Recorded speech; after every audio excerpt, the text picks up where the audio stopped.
Hi, my name is Lindsey McClintock and this is my Teal Talk.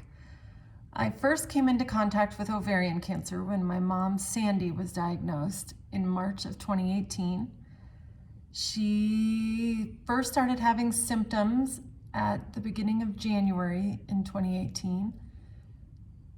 Started with kidney pain, which we came to find out was caused from a tumor pressing on her kidneys, but at the time it started with kidney pain and then it sort of changed into inability to eat, getting full really quickly, getting nauseous, and then by the end of February she was not eating altogether.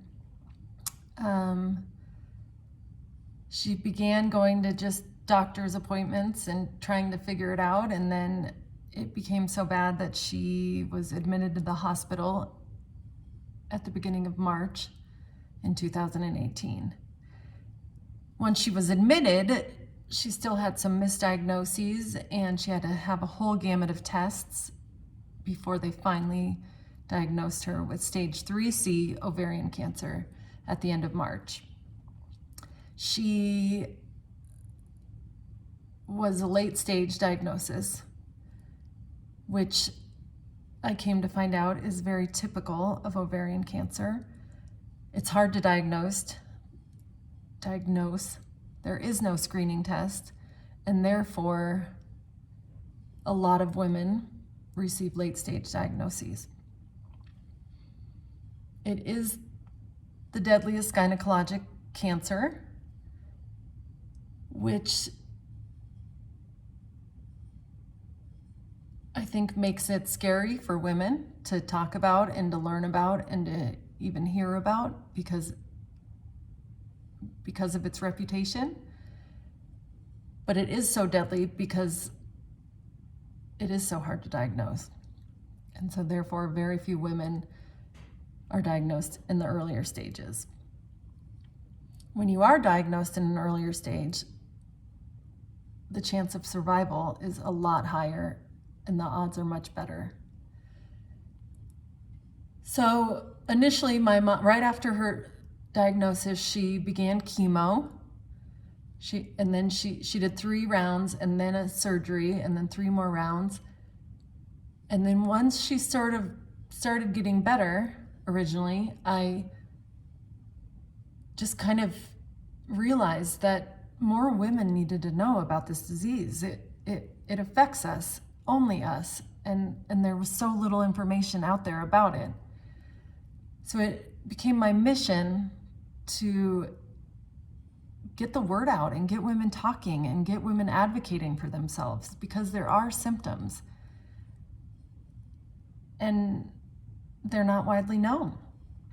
So I talked to my mom's gynecologic oncologist and he put me in touch with a small group of people either affected by ovarian cancer or there's a woman in his practice, a gynecologic oncologist, and we formed a small group of people with the same mission. And that's how Nail Ovarian Cancer was formed and founded. And our goal is to raise awareness, to get women talking about this disease, to get women familiar with the symptoms, to get women advocating for themselves, and to have these Teal Talks and to listen to Teal Talks and to tell your moms and your sisters and your aunts and your daughters and your friends and your teachers and every woman in your life should know about this disease because it only affects us. And it's shocking how little we know about something that can only affect us. So the goals of Nail Ovarian Cancer are to raise awareness, get women talking, get women advocating for themselves, and hopefully by talking about it and by listening, if someone approaches us, someone in our life approaches us and complains of a symptom of bloating or inability to eat or pelvic pain, and it's been persistent, then something we heard in a Teal Talk we listened to a few months ago or even a year ago, something triggers a memory from that talk and you can tell this person, have you ruled out ovarian cancer? Have you talked to a gynecologist about it?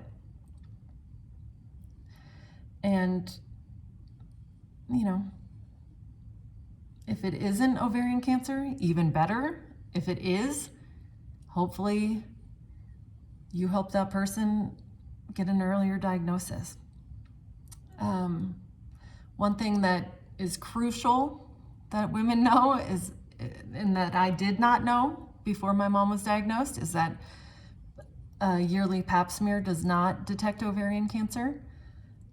I mistakenly thought I was in the clear as far as women's health as long as I got my annual pap smear, and it does not check for ovarian cancer, so I was not in the clear. And instead, there is no screening test for ovarian cancer. And so, and it's actually hard to diagnose. It usually a vaginal ultrasound and a CA-125, which is a cancer marker for ovarian cancer, a tumor marker. So that was surprising to know, and something that I thought all women needed to know about the pap smears. And then another thing for me that I learned is that I was a candidate for getting my fallopian tubes removed to reduce my cancer risk. I was a candidate because of my family history and because I was finished having children. But I learned that a lot of ovarian cancers begin in the fallopian tubes, and having them removed is an outpatient procedure, and it doesn't affect menstruation, it doesn't affect cramping or menopause, or it doesn't affect any of that. They strictly act, their purpose is only for conceiving children. That's the only purpose of the fallopian tubes. And so by removing mine, it reduced my cancer risk, and it enabled me to have a little peace of mind, a little more peace of mind about this disease. So there's a lot more that I would love to say, but I'm going to keep this shortish. But I just want to get everyone talking. I want us to all look out for each other and look out for ourselves and help each other. And I hope by starting Nail Ovarian Cancer that's the direction we're headed. Sadly, my mom lost her cancer battle after 2 years. She passed away in February, at the end of February 2020. And gosh, it would make me beyond happy if fewer families had to go through what my family went through. And losing my mom is the hardest thing that I've ever had to go through, and watching her go through this cancer battle was the hardest thing. Besides losing her, it was the hardest thing to watch. And